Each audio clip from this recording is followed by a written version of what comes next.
Bem-vindos de volta, pessoal, ao Neutrality Studies. Hoje, novamente, com o sempre fantástico Coronel Douglas MacGregor. Coronel, bem-vindo de volta. Ei, é um prazer estar aqui. Obrigado por participar online.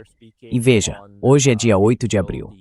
Donald Trump e os iranianos acabaram de declarar um cessar-fogo de ambos os lados, ambos declarando vitória. Ontem, apenas 24 horas atrás, Donald Trump ainda estava basicamente ameaçando a aniquilação da nação iraniana, algo que muitas pessoas interpretaram como uma ameaça direta de uso de armas nucleares. E muita gente no Twitter invocou a Sissenkin emenda, dizendo que Donald Trump deveria ser removido do cargo. E agora isso, o cessar-fogo, de ambos os lados. O que o senhor acha disso?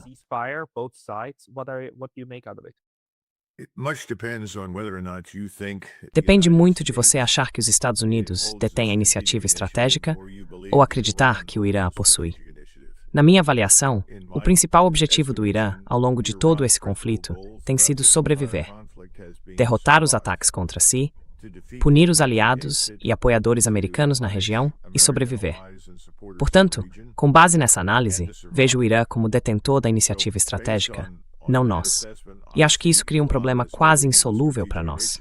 Temos uma estrutura de forças da era da Segunda Guerra Mundial, projetada para lutar novamente alguma versão da Segunda Guerra Mundial. A última vez que essa abordagem funcionou foi na Tempestade no Deserto, em 1991. Deveríamos ter passado por uma profunda reorganização, reforma e mudança nas Forças Armadas depois disso, mas não o fizemos. Desde então, todos têm venerado o altar da tempestade no deserto. Todos ainda falam em termos da Segunda Guerra Mundial. O Irã é muito diferente.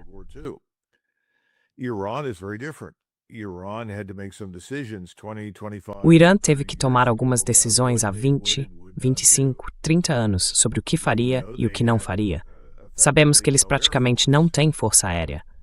Continuamos falando sobre ter destruído a força aérea? Bem, eles não têm nenhuma. Depois falamos sobre destruir a marinha. Eles tinham 7 fragatas antigas, mas também possuem muitos barcos menores e sistemas não tripulados no mar. Essa foi a resposta deles para a marinha. Parece que perderam as 7 fragatas, e ninguém parece ter perdido o sono por causa disso. Elas eram bastante velhas e ultrapassadas. Mas novamente voltamos às métricas antigas, sabe? Afundamos isso, destruímos aquilo. E então afirmamos ter destruído, digamos, 7.000 alvos. Bem, isso parte do pressuposto de que os alvos são significativos, e de que quando você fica sem alvos militares significativos, entre aspas, você venceu.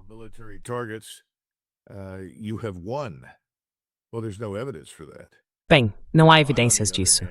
O Irã, por outro lado, investiu pesadamente em mísseis e sistemas não tripulados, drones, e isso deu muito certo, porque o Irã é uma fortaleza natural. É uma potência continental com 93 milhões de habitantes, cercada por montanhas e limitada ao sul por desertos.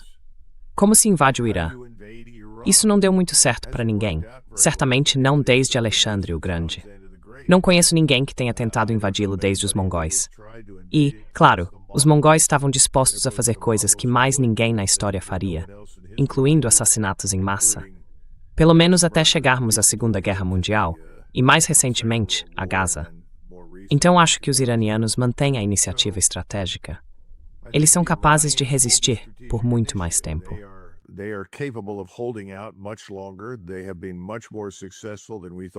Eles foram muito mais bem-sucedidos do que pensávamos que seriam, e nossos esforços foram em grande parte inúteis. Enquanto isso, culpamos o Irã por fechar o Estreito de Hormuz. Não, isso está errado. Foi a Lloyd's of London que fez isso. Ninguém vai assegurar o transporte marítimo até que a guerra acabe ou haja uma cessação completa da violência. Continuamos dizendo, bem, o Irã parou isso e o Irã causou aquilo. Não, isso não é verdade. As pessoas nos Estados Unidos parecem esquecer que Israel começou esse conflito. E então nós nos juntamos a Israel e entramos nele. O Irã não nos atacou e o Irã não atacou Israel. Portanto, em resumo, este é um conjunto muito estranho de circunstâncias. E agora surge o cessar-fogo. E ele veio num momento muito peculiar depois de todas essas ameaças belicosas.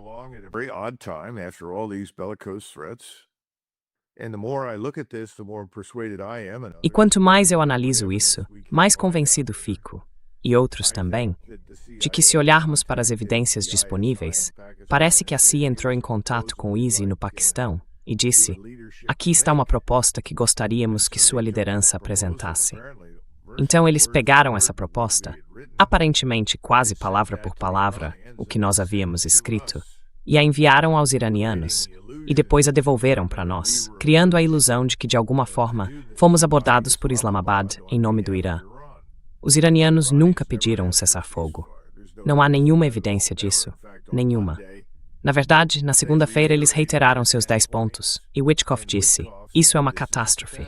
Não podemos de forma alguma aceitar isso. Agora, de repente, como parte do cessar-fogo, dissemos que iremos negociar, e que o faremos com base nos 10 pontos apresentados pelo Irã. Isso é uma catástrofe no você foi Israel längst de forwardness.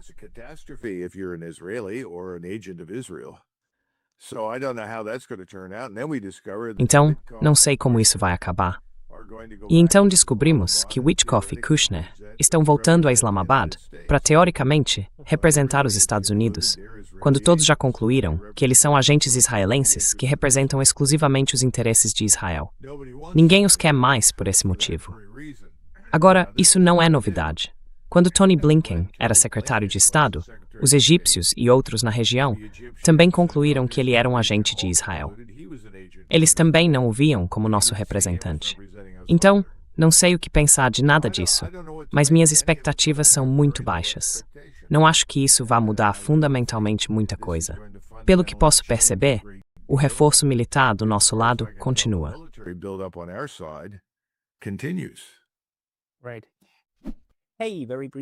Certo. Em uma breve pausa porque eu fui recentemente banido do YouTube.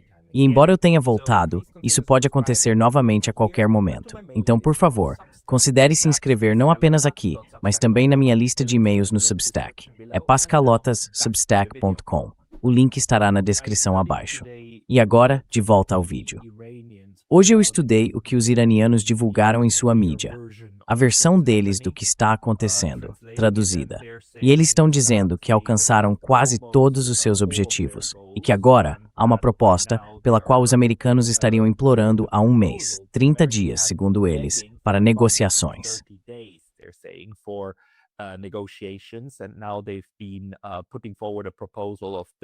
E agora eles têm apresentado uma proposta, os 10 pontos iranianos. Eles estão dispostos a considerá-la, mas farão isso sob total desconfiança, literalmente como disseram, com o dedo no gatilho.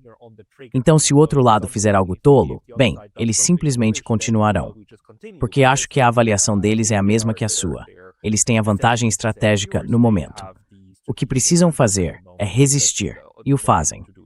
Eles estão tentando estabelecer reciprocidade, para que os prejudica. Tem um alvo designado e uma estratégia designada para prejudicar o outro lado também. E estão dispostos a fazer.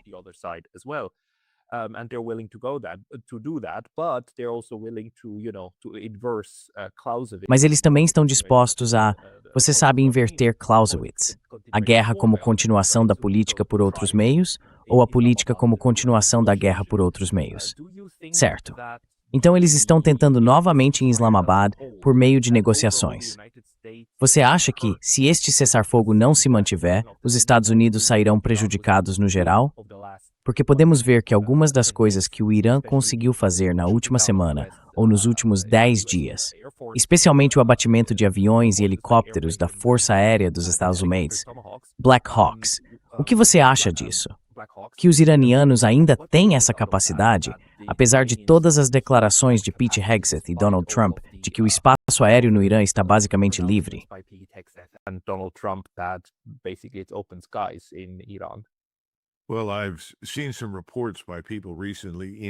Bem, eu vi alguns relatos recentes de pessoas no Irã.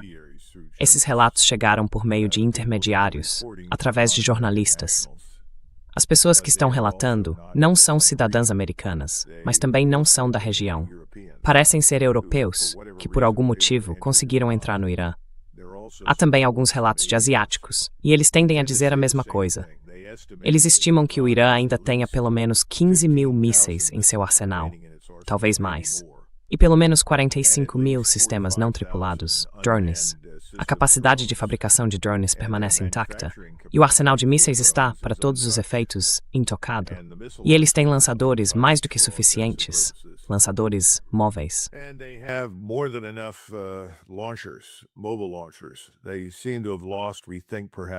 Parece que eles perderam, acreditamos, talvez 50% de seus lançadores móveis, mas esses parecem ser substituíveis, e ainda restam metade deles. Portanto, do ponto de vista de seu poder ofensivo de ataque, isso parece estar intacto. Essa é a primeira coisa. É importante sabermos disso porque isso representa muitos mísseis. E claro, tudo isso está subterrâneo. Quando você observa essas instalações subterrâneas, há muitas fotos online, elas são enormes. Isso reflete um esforço de 20 anos dos iranianos para construí-las. Então, precisamos comparar isso conosco. Estamos operando a 6.000 milhas de distância dos Estados Unidos. Pelo menos essa distância, usando a Alemanha e outros países europeus como estações intermediárias.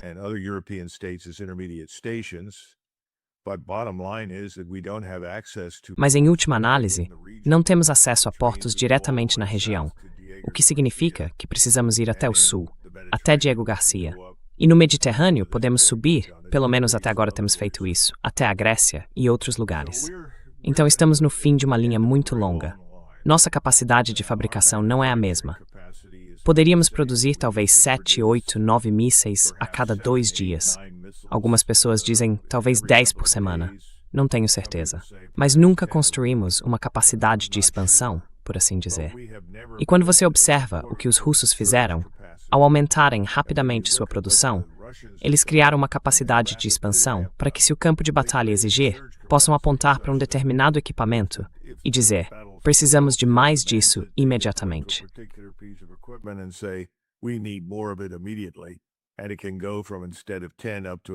E isso pode passar de, em vez de 10, para até 1.000. Os chineses estão apoiando eles. Sabemos que os chineses podem fabricar cerca de 10.000 motores de foguete, isto é, foguetes ou mísseis, cerca de 1.000 motores de foguete ou mísseis por dia. Nós teríamos sorte se conseguíssemos produzir 100 em uma semana. Quando você observa esse tipo de coisa e percebe que os chineses e os russos estão apoiando fortemente os iranianos, porque eles não têm interesse em ver o Estado iraniano destruído por nós sob nenhuma circunstância, você entende que, se alguém precisava desse cessar-fogo, éramos nós. Não estou dizendo que foi irrelevante para os iranianos. Tenho certeza de que eles estão gratos por isso. Mas nós precisávamos dele. Só que é temporário.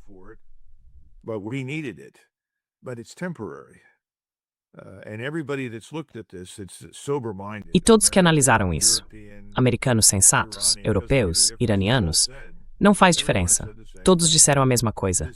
Isso parece temporário. Não parece uma solução permanente. Agora, se eles enviarem Witkoff e Kushner de volta a Islamabad, os 2 cavalheiros que o ministro das Relações Exteriores já havia dito, por favor, não os mandem de volta. Não há motivo. E considerando que vocês foram atacados 2 vezes durante as negociações, o governo do Irã não alimenta ilusões. Agora, a população pode alimentar. E aqui nos Estados Unidos todos estão comemorando, dizendo: viu, nós esmagamos aquele povo. E claro que isso não é verdade, mas é o que as pessoas pensam.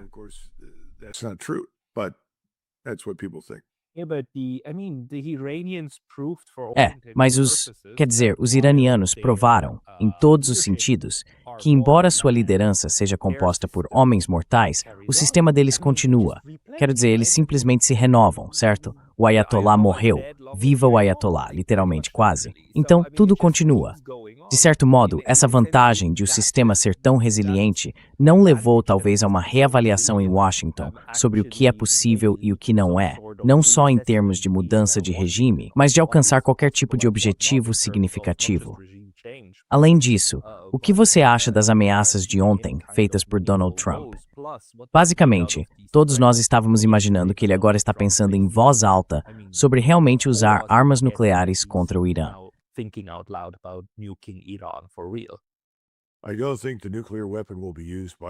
Eu não acho que uma arma nuclear será usada por nós. Simplesmente não acho. Posso estar errado, mas minha percepção é que há pessoas sensatas demais em Washington para permitir que isso aconteça. Elas entendem que isso seria abrir a caixa de Pandora, normalizar o uso de algo extremamente perigoso que depois poderia ser usado contra nós e outros países.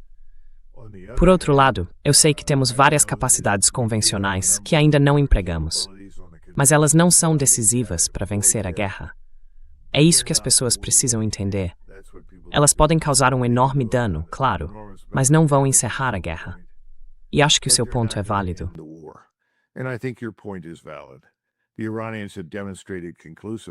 Os iranianos demonstraram de forma conclusiva que não podem ser derrotados. Isso me faz lembrar das negociações em Brest-Litovsk em 1918. Hadek, que era o principal representante até que Trotsky fosse enviado para substituí-lo, enviou estas mensagens a Lenin. Isto é difícil, mas os alemães percebem que não podemos ser conquistados. E eles estavam certos. A Alemanha Imperial compreendia a Rússia. É imensa, é enorme. Não podemos conquistá-la. Nem vamos tentar. E se você observar as linhas no final da guerra, elas estavam ao longo do leste da Polônia e em torno dos estados bálticos e do que hoje chamamos de Moldávia. Eles não foram além disso.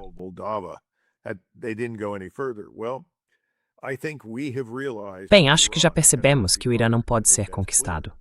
Acho que isso está claro. Então, se você não pode conquistá-lo e não pode promover uma mudança de regime, sua melhor esperança é destruí-lo, fazer a sociedade entrar em colapso e, com sorte, tomar o controle dos campos de petróleo do Irã. É isso. É o melhor que podemos fazer. E não acho que o resto do mundo apoie isso, mas Israel apoia. E isso nos leva ao verdadeiro problema central.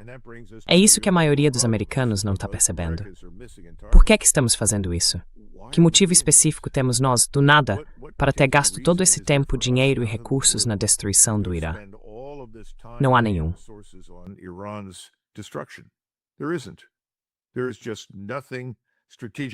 Simplesmente não há nada de estratégico que justifique isso. Estamos fazendo porque é isso que Israel, seu lobby nos Estados Unidos e as pessoas que o apoiam querem.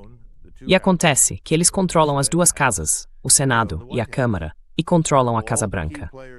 Todos os principais atores e assessores que impulsionam isso em torno de Trump são, na prática, agentes ou apoiadores do lobby israelense.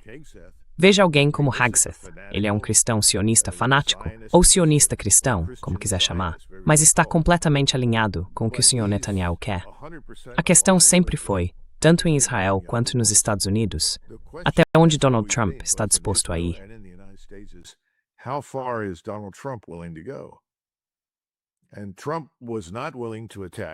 E Trump não estava disposto a atacar na época em que entramos na guerra. Israel teve que iniciá-la. Eles começaram a guerra, e nós fomos meio que arrastados para dentro dela a contragosto. Ainda acho que Trump não está realmente comprometido com isso. Nunca acreditei que estivesse.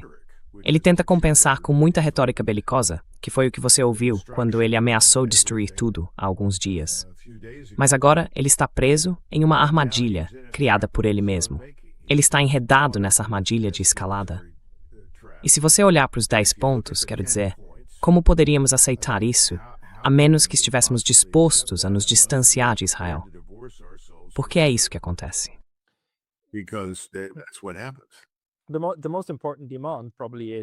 A exigência mais importante, provavelmente, é que os Estados Unidos se retirem completamente da região. Sem mais bases, sem mais destacamentos, sem mais aeródromo e assim por diante. Quão realista é isso? Não em termos do que os Estados Unidos querem, mas do que ainda possuem no momento. Porque, na verdade, o Irã atacou muitos desses locais, certo?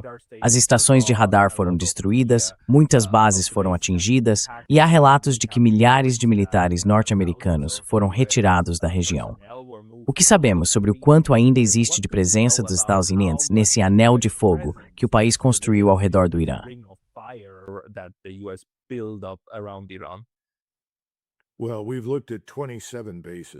Bem, analisamos 27 bases que sofreram ataques sérios dos iranianos, e elas estão em grande parte inutilizáveis. Tudo que tinha algum valor real foi destruído. A maioria dos soldados que estavam lá, aviadores, marinheiros, fuzileiros navais, foi retirada, porque deixá-los lá, é claro, significaria deixá-los vulneráveis à destruição. Agora, ainda há alguns na região, pelo que me disseram. Eles se mudaram para áreas residenciais locais, para alguns grandes hotéis, escondendo-se em porões ou algo assim. Mas você está tocando em algo muito importante. Em primeiro lugar, a maioria dos americanos nem sabia que tínhamos todas essas bases. Em segundo lugar, a razão pela qual essas bases existiam é porque prometemos aos estados do Golfo, o CCG, o Kuwait e assim por diante, que os protegeríamos.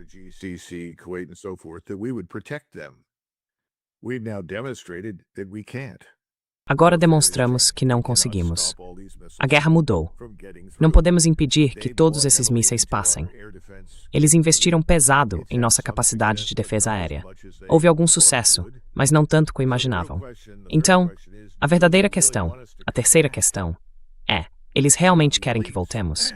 Agora, as elites, a maioria delas, as elites governantes muito ricas, são francamente vistas dentro do mundo árabe como uma espécie de classe Epstein ampliada, corrupta, desprezível, decadente.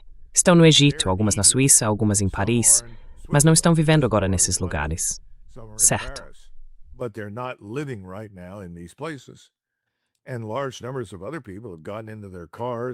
E um grande número de outras pessoas entrou em seus carros, ou caminhonetes, ou o que quer que tivessem, e pelo que entendi, dirigiram até Riad, porque de Riad é possível voar para o Sinai, lá embaixo. Esqueci o nome do resort. E de lá é possível voar para o Cairo. E você pode tanto ficar no Egito, quanto voar para outro lugar. Então, acho que a verdadeira questão é: como admitimos, discretamente, que não podemos permanecer e fazer muita coisa? E como as elites reagem a isso?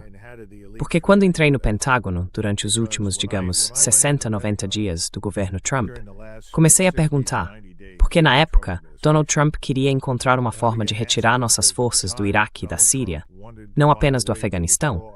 E quando continuei insistindo, as pessoas perguntavam: por que temos essa base perto de Al-Tanf, na Síria? E a resposta era: por causa de Israel.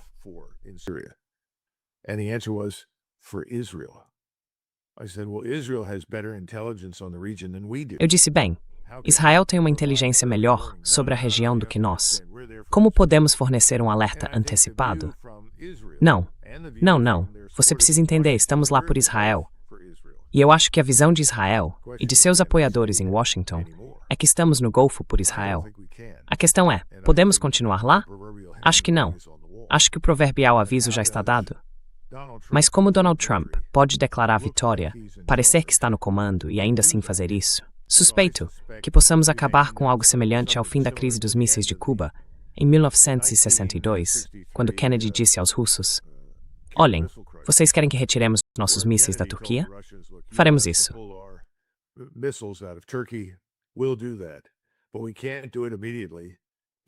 Mas não podemos fazer isso imediatamente, porque isso abalaria a estrutura política e a estabilidade aqui em Washington. Eles dirão: bem, nós nos rendemos. E nós diremos: não estamos nos rendendo, mas concordamos com vocês. Retiraremos nossos mísseis, se vocês retirarem os seus de Cuba. Khrushchev nos atendeu. Ele retirou seus mísseis. E uma vez que isso foi concluído, alguns meses depois, nós silenciosamente retiramos todos os mísseis da Turquia. Então, talvez você veja algo assim eventualmente. Mas os americanos precisam entender que o ponto crítico é Israel. Dissemos, em primeiro lugar, nada de enriquecimento de urânio, porque é isso que Israel quer. Dissemos que vocês precisam desmantelar a maior parte do seu, arsenal de mísseis balísticos táticos, porque é isso que Israel exige.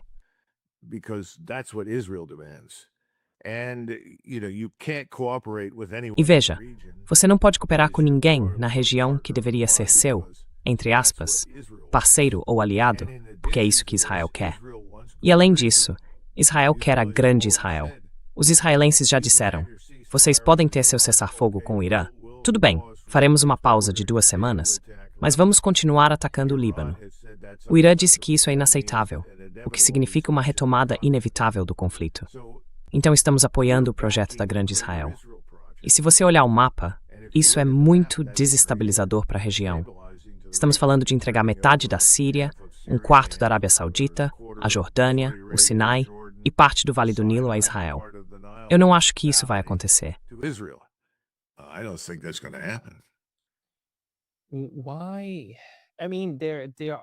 Por quê?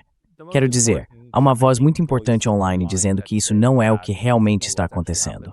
é um homem chamado Brian Berlichik. E ele continua insistindo que, não é o rabo abanando o cachorro. É o cachorro fingindo que o rabo tem uma influência indevida sobre ele, para basicamente, você sabe, convenientemente colocar toda a culpa no rabo, certo?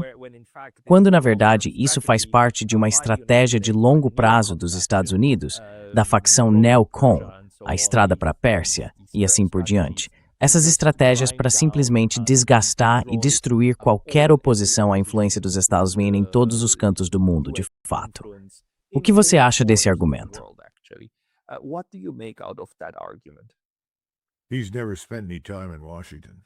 Ele nunca passou nenhum tempo em Washington. Porque se tivesse passado algum tempo no Capitólio, saberia que há um representante israelense, um agente da influência e do poder de Israel, um chamado membro do lobby israelense, em praticamente todos os gabinetes de congressistas e senadores. Eles estão lá por um motivo: garantir que tudo o que esses senadores e congressistas façam esteja alinhado com o que Israel quer, e estão em posição de fechar a torneira do dinheiro. O modo como isso funciona é o seguinte: se você não apoia o que Israel quer nesse projeto de lei, ou nessa legislação, ou nessa política, tudo bem. Eles simplesmente transferem todo o dinheiro que teriam dado para sua reeleição ao seu oponente, porque são, na prática, indiferentes a se você é um chamado republicano ou democrata.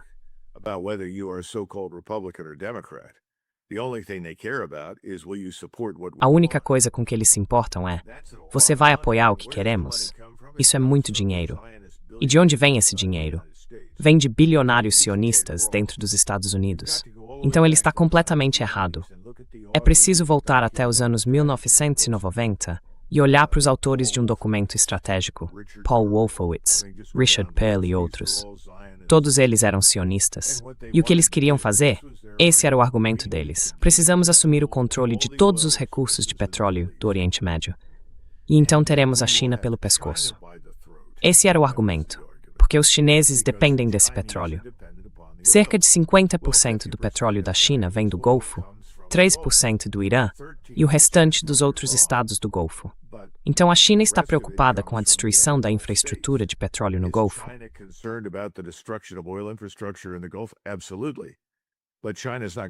Com certeza. Mas a China não vai entrar em guerra por causa disso. Os chineses podem recorrer a outras fontes, o que já estão fazendo agora. Existem outros lugares. O México pode fornecer muito petróleo. Há muitas opções. Não vai ser fácil, mas é possível.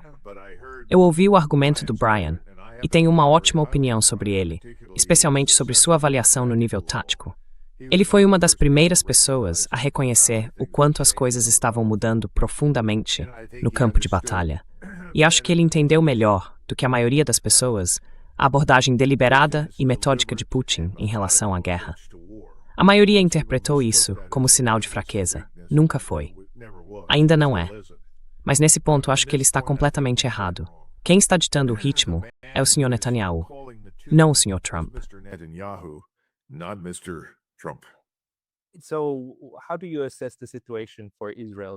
Então, como você avalia a situação de Israel, então?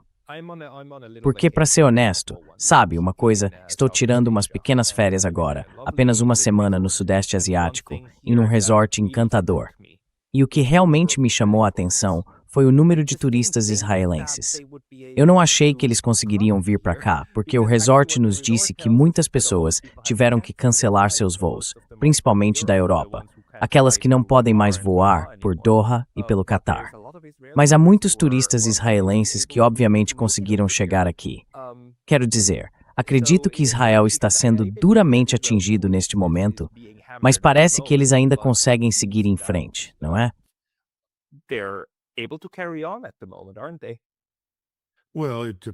Bem, isso depende do israelense em questão e de quanto dinheiro e influência ele tem. O filho do Sr. Netanyahu, que de outra forma estaria nas forças de defesa de Israel, está em Miami. Certo. Poxa, o que ele está fazendo em Miami? Ele está na idade certa para servir nas Forças Armadas. Muitos israelenses desapareceram e reapareceram em Chipre, onde o dinheiro israelense está sendo investido em massa para comprar grandes extensões de imóveis. Eles estão comprando propriedades em ilhas gregas, estão na Grécia e também na Sérvia. Então acho que há um grande número de israelenses com dinheiro e influência que conseguiram sair. Agora, o exército israelense assumiu o controle de muitos aeroportos, muitos dos locais de onde as pessoas poderiam partir. Claro, Ben Gurion foi fortemente bombardeado, então não está em boas condições. Não sei se estão voando de lá no momento, talvez estejam, mas a questão é que o exército israelense estava impedindo as pessoas de deixar o país.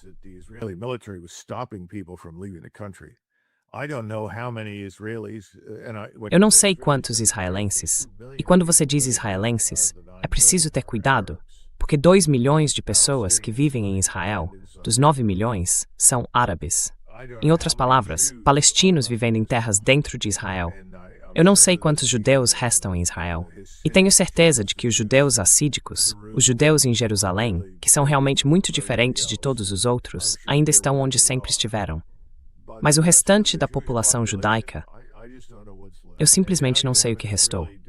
E agora, há uma força de defesa de Israel em campo, o exército.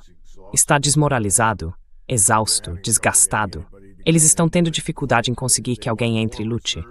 Querem mais reservistas, estão tentando mobilizar. E as pessoas têm dito, não, eu não vou. Acho que o seu ponto é válido, mas acredito que a situação dentro de Israel, para o Estado e a sociedade israelense, é muito, muito séria.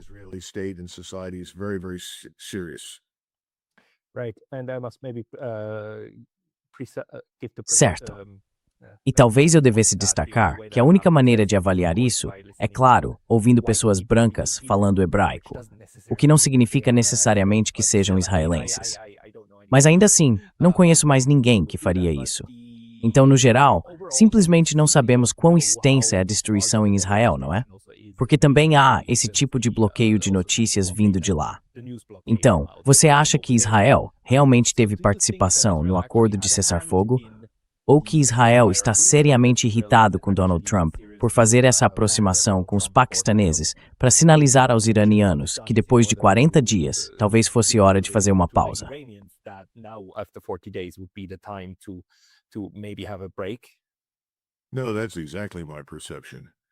Não, essa é exatamente a minha percepção. Tudo que estou vendo é que os israelenses estão furiosos.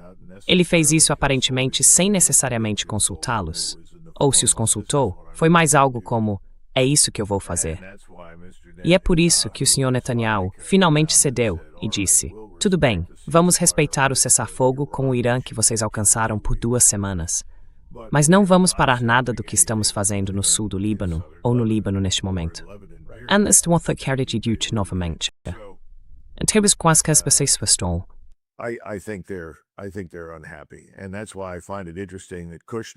E é por isso que acho interessante que Kushner e Witkoff voltem, porque, como eu disse na segunda-feira, Witkoff afirmou: qualquer coisa que esses iranianos queiram, esses 10 pontos, é um absurdo.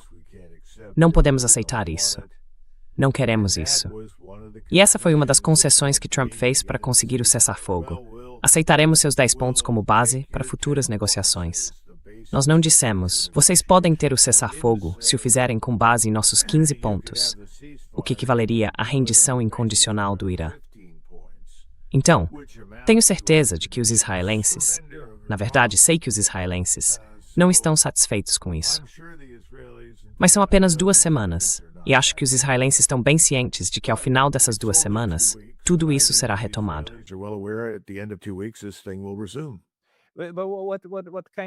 Mas que tipo de... Por que os Estados Unidos iriam querer uma pausa de 2 semanas? Quero dizer, se existe um país no mundo que pode simplesmente continuar fazendo isso por mais 2 semanas, são os Estados Unidos. O que um cessar-fogo dá aos Estados Unidos, que eles não possam conseguir sem um?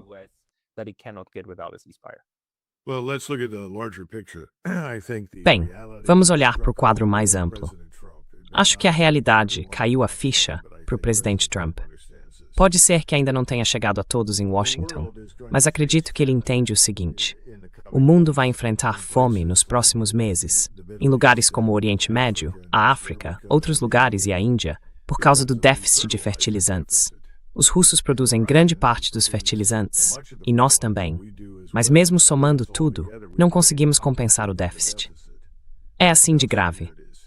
É preciso observar as indústrias de plásticos que estão fechando e as indústrias de microcircuitos, especialmente aquela fábrica notável de que sempre falamos em Taiwan, junto com as operações na Coreia e no Japão, porque elas não estão recebendo hélio. Há toda uma série de produtos afetados.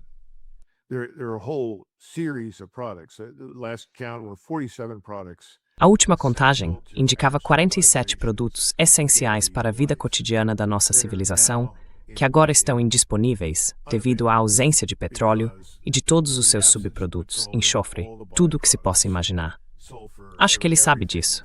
E também acho que ele sabe que o Sul global não está caminhando para uma recessão, mas sim para uma depressão. O Sul global não possui reservas de petróleo estratégico. Na maioria dos casos, eles não têm meios para refinar ou converter nada disso. A Austrália é um exemplo perfeito. Eles não têm nenhuma refinaria em operação. Nenhuma. Estão em sérios apuros. Quando essa informação finalmente chegar à mesa do presidente, e isso não é algo que ele tenha considerado seriamente, porque lembre-se, acho que os israelenses lhe disseram, isso vai acabar em 4 ou 5 dias. Eles não vão aguentar. Vamos eliminar a liderança principal, forçar a queda do regime, então vamos simplesmente fazer isso.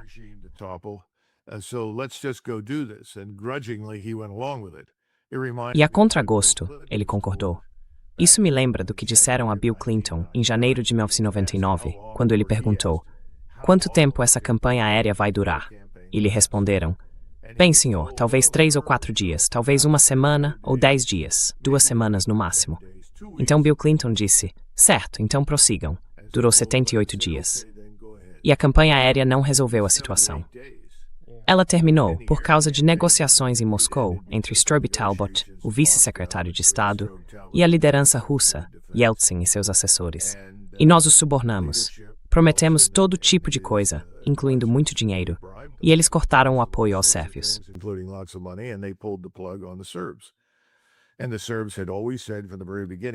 E os sérvios sempre disseram desde o início: se não tivermos acesso à energia e aos alimentos russos, provavelmente não conseguiremos sobreviver ao inverno dos Balcãs.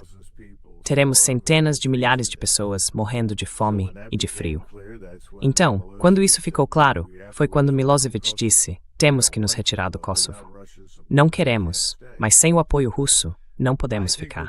Acho que veremos o fim dessa tragédia específica de forma semelhante, por motivos de crise econômica global. E também porque estamos entrando em uma recessão muito séria agora, Pascal, que ninguém quer admitir. Toda vez que publicam boas notícias sobre relatórios de emprego, um mês depois, tudo é revisado para baixo.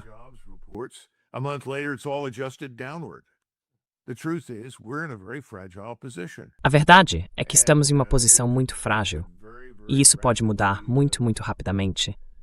Degenerar em uma daquelas situações em que as taxas de juros sobem, o rendimento dos nossos títulos aumenta, não conseguimos pagar a dívida e tudo desaba. Acho que tudo isso chegou à Casa Branca em algum tipo de entendimento. E acredito que, em particular, se o presidente Trump pudesse falar com sinceridade, tendo trabalhado brevemente para ele e conversado com ele algumas vezes, porque eu gostava dele pessoalmente, ele não é de forma alguma uma pessoa desagradável. Acho que ele provavelmente diria: bem, vamos torcer para que este cessar-fogo de 2 semanas possa ser prorrogado e prorrogado e prorrogado, porque ele sabe que esses outros fatores são importantes e inevitáveis.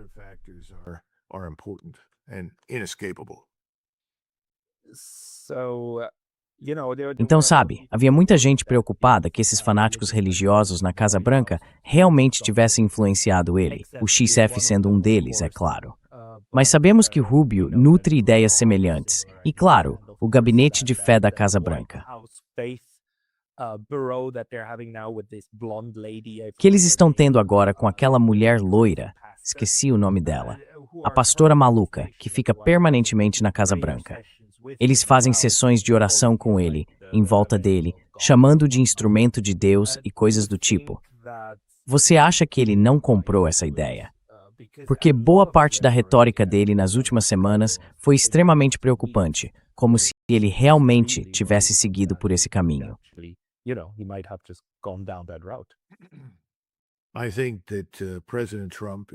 Acho que o presidente Trump não é um fanático religioso. Ele simplesmente não é. Acho que ele recebe qualquer pessoa no Salão Oval que esteja disposta a adorar no altar de Donald Trump. Certo? Vamos encarar. É assim que as coisas são. É meio parecido com o lobby de Israel. A única maneira de se tornar membro e apoiador é adorar no altar de Israel.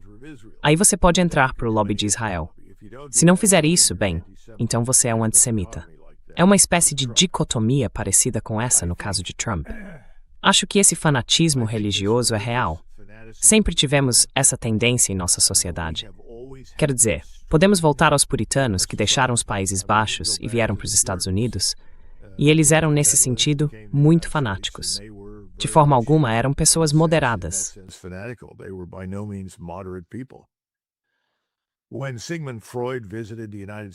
Quando Sigmund Freud visitou os Estados Unidos após a Primeira Guerra Mundial, na década de 1920, ao partir perguntaram-lhe: "Bem, o que o senhor pode nos dizer sobre os Estados Unidos?" Ele respondeu: "Esse lugar é uma teocracia." Porque ele percebeu o imenso poder e influência exercidos sobre o governo por pastores protestantes, que eram, digamos, extremistas. Foi assim que acabamos com a lei seca. Agora esse tipo de coisa é como uma curva senoidal, sobe e desce. Acho que há mais pessoas nos Estados Unidos horrorizadas com esse sionismo radical, ligado a essa forma radical de cristianismo, do que pessoas que o apoiam. Porque tudo o que você precisa fazer é olhar as pesquisas. Onde está o presidente Trump nas pesquisas? Ele está agora na faixa dos 30%, entre o meio e o baixo. Se cair para a faixa dos 20%, entre o meio e o baixo, ele não permanecerá no cargo. Ele será removido. É assim de sério.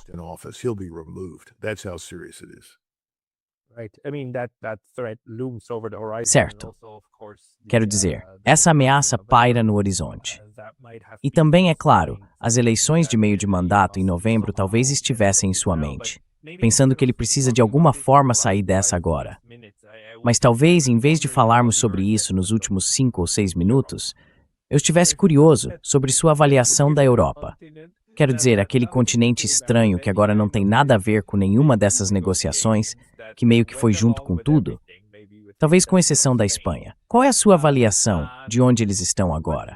Porque, veja, há essa guerra inacabada no Irã, há a guerra inacabada na Ucrânia, e eles estão se militarizando neste momento, mas fazendo isso a partir de uma posição de fraqueza real e muito severa.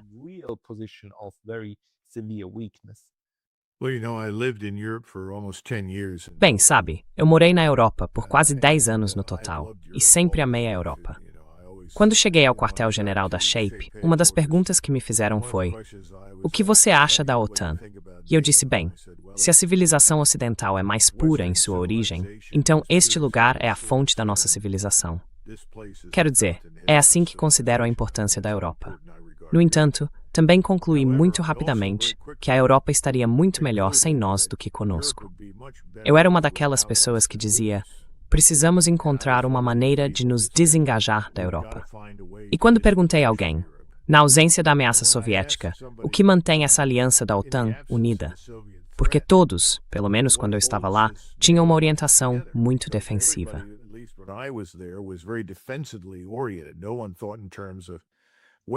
Ninguém pensava em termos de travar uma guerra ofensiva contra alguém. E eles diziam: "Bem, na ausência da União Soviética, acho que os franceses são o único inimigo natural de todos na Europa." Claro, riram disso. E eu certamente não vejo dessa forma, mas era uma frase repetida com frequência. Acho que para os europeus agora, o que deveria ter acontecido é que deveríamos ter dito: "Olhem, continuaremos na OTAN, mas vamos retirar nossas forças. E vocês terão que indicar o general sênior para comandar. Não teremos mais um americano comandando tudo na OTAN. Daremos apoio, mas vocês precisam assumir a responsabilidade, de um ponto de vista estritamente europeu, pela aliança militar. Porque ele já tem, como na OTAN, seja lá como chamem, o secretário-geral, que é um europeu em sistema de rodízio." Não fizemos isso. Teria sido um afastamento agradável, gradual, lento e previsível. Em vez disso, o presidente Trump, que às vezes soa como uma criança mimada, lança insultos a qualquer um que discorde dele, ou se recuse a fazer o que ele quer. hurls abuse at anybody that disagrees with him or won't do what he says. E eu acho que é isso que tem acontecido com os europeus, de tempos em tempos. Ele parece achar que a OTAN é uma aliança de vassalos obrigados a seu mestre, a responder a tudo que o mestre diz ou faz. E, infelizmente, se voltarmos e olharmos para as intervenções das quais participamos, no Iraque, no Afeganistão, na Líbia e agora no que estamos fazendo, existe essa expectativa. Bem, se decidirmos atacar alguém, vocês são obrigados a vir conosco. Ele não entende que isso é algo totalmente estranho à organização do Tratado do Atlântico Norte. Mas os próprios europeus têm agido assim, porque se você perguntar a eles, sejam poloneses, alemães ou outros, eles dirão, bem, sabe, queremos boas relações com Washington. Então, se tivermos que oferecer algo, faremos isso em vez de não fazer. Espero que eles tenham despertado para a realidade e que assumam a responsabilidade por si mesmos.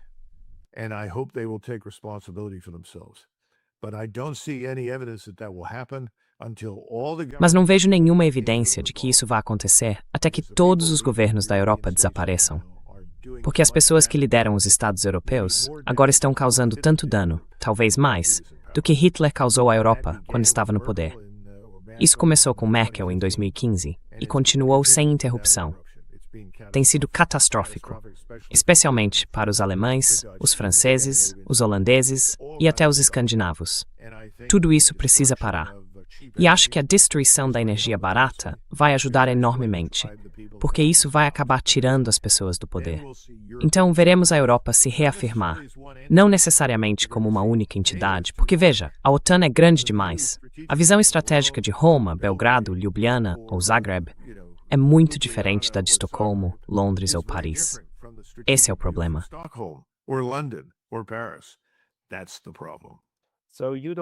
Então você não vê a OTAN como uma ferramenta para os Estados Unidos exercerem poder sobre seus vassalos.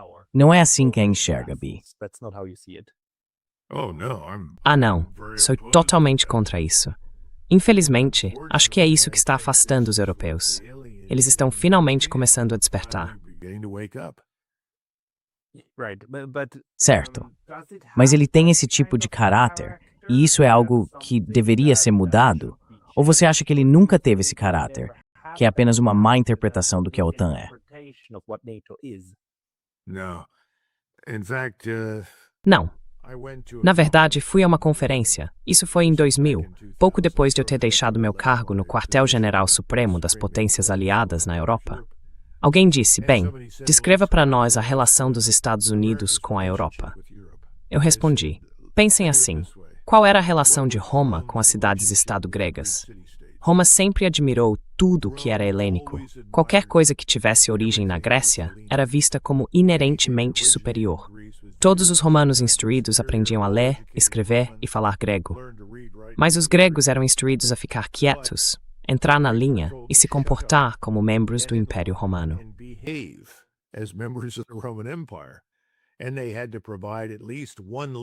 E eles tinham que fornecer pelo menos uma legião, totalmente equipada, para uso dos romanos. Bem, esse era o tipo de relação que eu via quando deixei o Shape. No fim das contas, sabe, o general americano de 4 estrelas sentava lá e dizia, bem, essas pessoas, no fim das contas, têm que fazer o que diabos mandarmos. Então dane-se, vá ser simpático com eles. E eu sempre fui muito educado. E o vice-britânico tentava ser muito educado. Mas o general americano de 4 estrelas estava certo. Eles estavam encurralados. Ou você faz, ou dane-se, você fica de fora. Ninguém queria ficar de fora. Então espero que isso mude no futuro.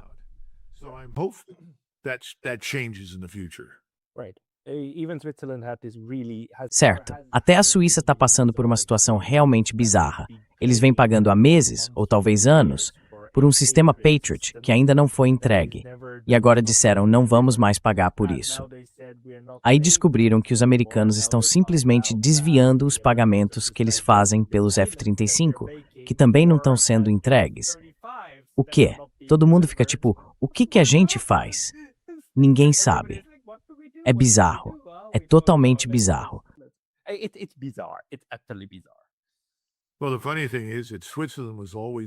Bem, o engraçado é que a Suíça sempre era citada como exemplo lá na Bósnia-Herzegovina, o que eu achava hilário. Porque você se sentava ali, eu estava lá em 1995, com os sérvios, os croatas e os bósnios. Essas pessoas tinham acabado de passar muito tempo se matando. Houve uma quantidade enorme de sangue derramado. E então o representante de Washington dizia: achamos que a Suíça é um bom modelo para vocês. Ah, é mesmo? Sabe, isso não fazia o menor sentido. A Suíça é muito diferente da Bósnia-Herzegovina. Switzerland is very different from Bosnia-Herzegovina. Switzerland came into existence as an entity because A Suíça surgiu como uma entidade porque as pessoas que viviam naquelas cadeias de montanhas assim o quiseram. Elas tinham uma visão cultural diferente, uma maneira diferente de pensar. Não se pode aplicar o exemplo da Suíça à Bósnia-Herzegovina. Mas é interessante, esse tipo de ideia veio de um americano que, aliás, não sabia nada sobre a Suíça, não falava francês nem alemão, não conhecia nada sobre as pessoas que viviam na antiga Iugoslávia. Esse é um grande problema para nós. Simplesmente não sabemos do que estamos falando quando falamos sobre outros povos. E isso, é claro, é algo que se repete continuamente. what is being said over and over and over again. We miscalculated about Iran. Nós calculamos mal em relação ao Irã. Nós não entendemos o Irã, certo? Quero dizer, o americano médio dizia: são só mais do mesmo que no Iraque e em outros lugares. Vamos simplesmente esmagá-los. Espere um minuto. Este é um estado civilizacional central. Esta é uma nação imperial de 2.700 anos. Bem, eles têm diferentes tipos de pessoas. Podemos causar confusão entre eles. E eu disse: espere um minuto. Muitas dessas pessoas viveram dentro dos limites do Império Persa por muitos séculos e se sentem bastante à vontade assim. Elas têm um papel a desempenhar. Quero dizer, nada disso foi levado em consideração.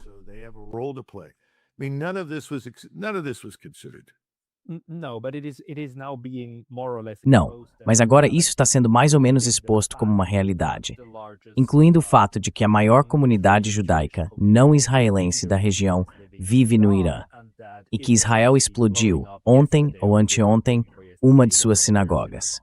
Acho que isso realmente traz um momento de clareza sobre o que é todo esse empreendimento.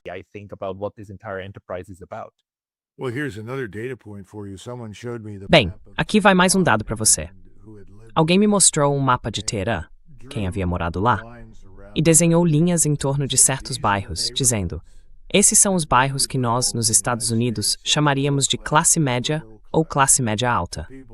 As pessoas ali são bem instruídas, e a maioria delas defende uma sociedade secular. Não é que odeiem o governo. Elas apenas querem que o governo reconheça a importância de se tornar cada vez mais secular. Ele disse: aqui está o resto da história. Nós matamos a maioria dessas pessoas. Esses bairros foram arrasados. Então toda essa conversa vinda da administração, queremos que o povo iraniano seja livre, soa bastante vazia.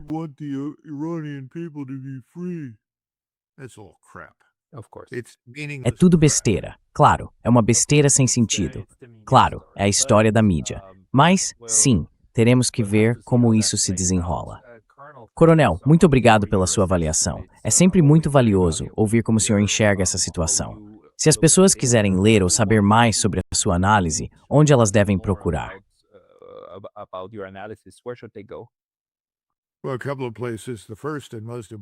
Bem, em alguns lugares. O primeiro e mais importante agora é que eu tenho um Substack. Chama-se McGregor Warrior Substack. Fiquem à vontade para visitar. Tenho escrito um ensaio por semana e parei de publicar em qualquer outro lugar. Tudo é postado no meu Substack. E acredito que as pessoas acharão as informações lá úteis. Também republico muitas coisas que foram escritas ao longo dos anos, especialmente sobre a necessidade crítica de reformar e reorganizar o estabelecimento militar dos Estados Unidos para um mundo diferente. Espero que isso se torne um objetivo principal depois que esta guerra terminar. Porque se alguém quiser um exemplo do que há de errado conosco e com a forma como fazemos as coisas, basta olhar para esta campanha aérea e de mísseis. Precisamos abandonar essa mentalidade de que toda solução é, de alguma forma, uma função do poder aéreo e dos mísseis. Não é?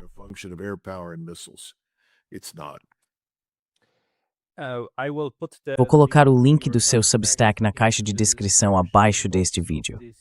Coronel McGregor, muito obrigado pelo seu tempo hoje. Muito obrigado. Bom ver você novamente, Pascal Lotas.